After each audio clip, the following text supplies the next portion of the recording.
புதன் கெட்டால் பொதுவா ஒரு ஜாதகத்துல புதன் கெட்டா என்ன நடக்கும்? புதன் எப்ப கெடுவாரு? மறைவு ஸ்தானங்கள்ல போய் அமரும் போது. 8ஆம் இடத்துல புதனுக்கு மறைவு கிடையாது, மற்ற இடங்கள்ல புதன் மறைவார். சரிங்களா?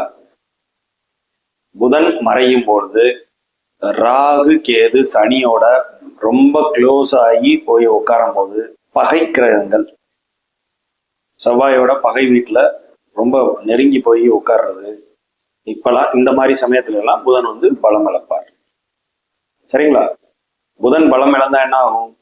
சரியான கல்வி கிடைக்கிறதுல தடைபடும், அனலிட்டிக்கல் ஸ்கில்ஸ் இல்லாம போயிடும், லாஜிக்கல் திங்கிங்கே இல்லாம போயிடும், திணறுவாங்க, படிச்சது மறந்து போகும், ஞாபக சக்தி குறைஞ்சு போகும், மெமரி லாஸ் ஏற்படும்.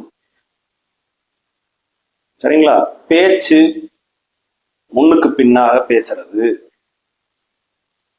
தவறாக பேசுவது, இந்த மாதிரி ஒரு அவங்க என்ன பேசுறாங்கிறது அவங்களுக்கே புரியாது, அந்த மாதிரி பேச்சுவார்த்தை. புதன் கெட்டால் இந்த மாதிரி விஷயங்கள்லாம் நமக்கு தடைப்படும்.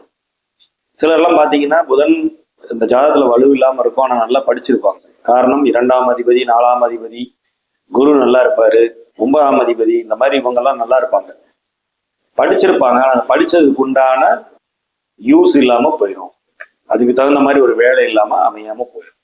இப்படி புதன் கெட்டு போயிட்டாரு அப்படின்னா இந்த நெகட்டிவான எஃபெக்ட்ஸ் எல்லாம் உங்க ஜாதகத்துல வர்றதுக்கு உண்டான வாய்ப்புகள்